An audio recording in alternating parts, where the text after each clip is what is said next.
that. This is, Les, maybe you can boil this down. How much does oil and gas affect everything else in Alaska? It depends on whether you want schools. You know, it's where we get our money. We don't need no stinking schools, you know, socialist. You know, it's funny, the guys who want to roll back oil taxes, I mean, you could take them away and everybody would pay a $20,000 a year income tax if you want to do that, you know. It's where the state gets its revenue if we want roads, if we want savings, if we want to someday have a decent college scholarship system so people who want to go to college can. That's still something we're fighting for, but you give away the money and you give away the future. So you have to hit the sweet spot where you have a tax system that encourages oil investment, but that doesn't give away the farm. And the fallacy of the folks who want to always give away the farm is this. They will say you reduce taxes and you increase investment, and that's false. Gee, where have I heard that before today? So, Marcia. if you want to look at why it's false, you look at the old system we had. We had the ELF system until 2006. We had a 0% production tax on almost every new field that came online after 1990. Virtually every field on the North Slope paid a 0% production tax. If oil was $100 a barrel, they'd pay a 0% production tax. And so for those in the oil industry who say, just let us keep the money, we'll invest it, what happened? Between 2000 and 2005, oil investment went down. As they were paying less and less in taxes because more and more new fields were paying a 0% production tax, investment went down. You cannot give an Exxon or a British Petroleum money and think you're going to get it back. The money goes to Houston, it goes to London, and for you to think that it's going to go to your schools, you don't have an education. Well, I think it's very un-Alaskan to say that. I really do. I mean, I hear this on the morning righty talkers that don't even live in the state anymore. I listen to this in the afternoons, and I'm like, who are they working for? Are these guys running for like BP, Conoco, Exxon Employee of the Year? It's the most naive analysis in the world. You give them money and they'll give it back to you. You know, if we didn't have any taxes, then we would just have all these businesses and everybody would have a job and a chicken in a pot. And it's such crap because then if you actually had to call the police because your business had been broken into or your business is on fire, there's no one to answer the phone at the other end because that's where the taxes go. I mean, it's ludicrous to keep saying zero taxes, or you know, the mom and pop shops, you know, of Exxon and BP and Conoco are going to close up. I mean, I keep hearing this. These are mom and pop enterprises. Really?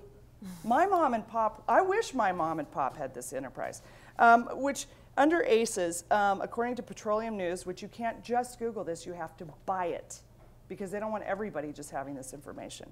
ConocoPhillips. This is just on them.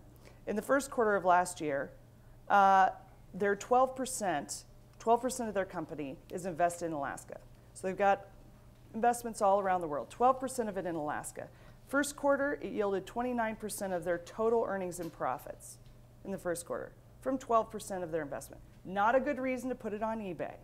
Okay, second quarter, 12% of their business, which is in Alaska, yielded more than 55% of their total earnings and profit. Well, that's a pretty good bet.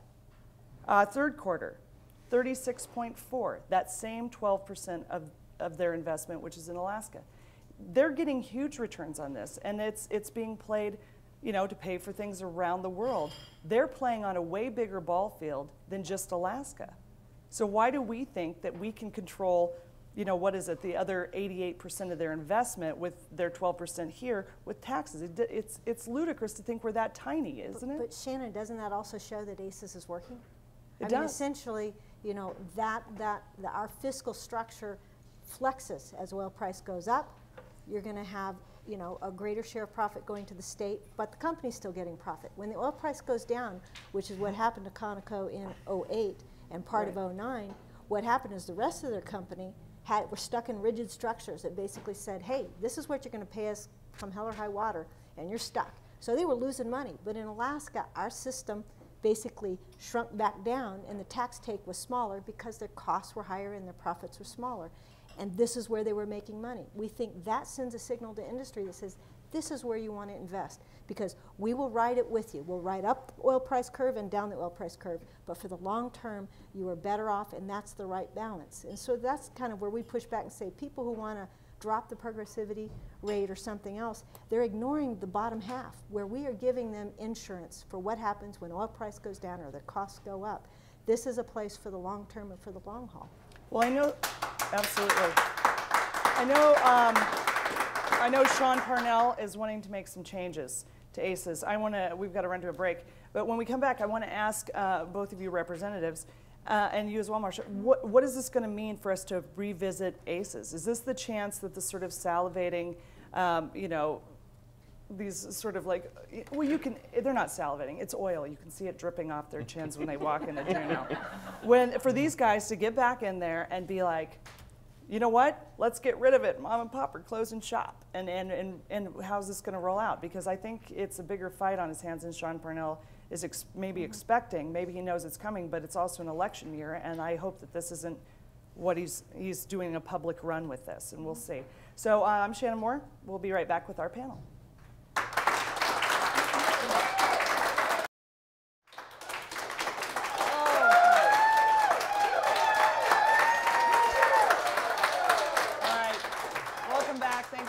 Oh, if you only knew what happened on the breaks here.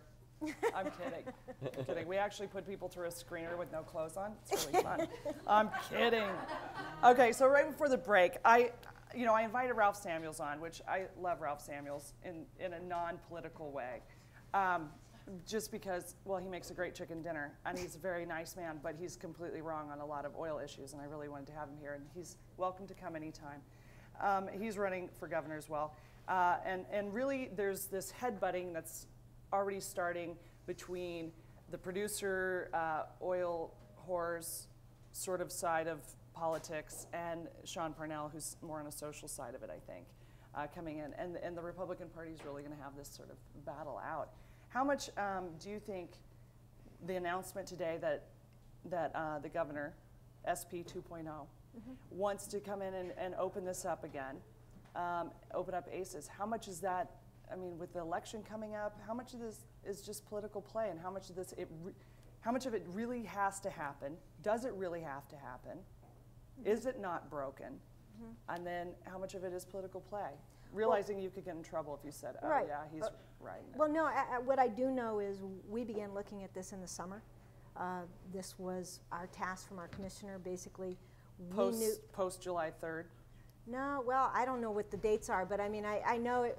I can't tell you whether it's June or July, but it was sort of irrelevant. It was basically when PPT was passed, we did a status report. Pat said, you know, we need to do a status report on ACEs because people are going to want to know, because there were so many hopes pinned on this new change happening and working, and folks like Representative Crawford are going to want to know, you know, is there leakage around audit and some of these other issues? We need to be on top of this and be able to tell people whether it's working or not.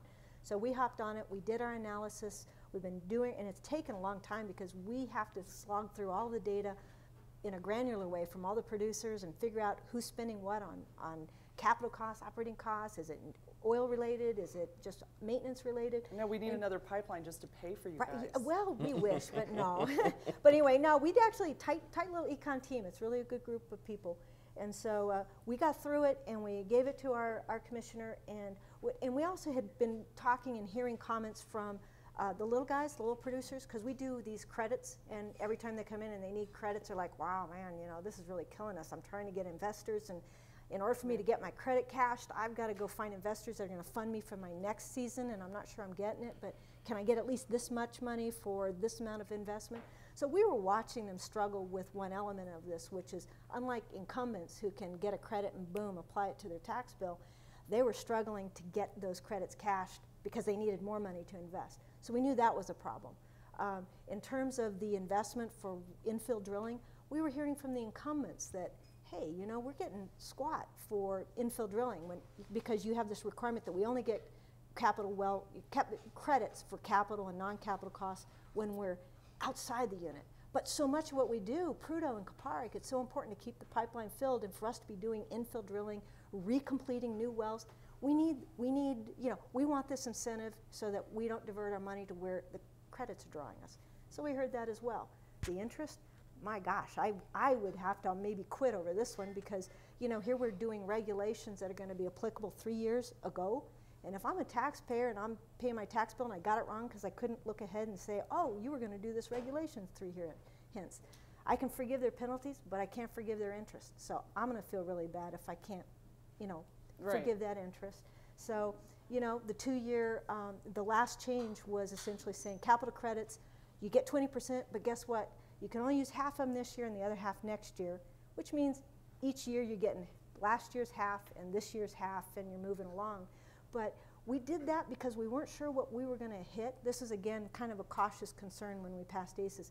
How bad is it going to be? Will people just jump in and have a swirl of capital costs and will just drain the coffers or not?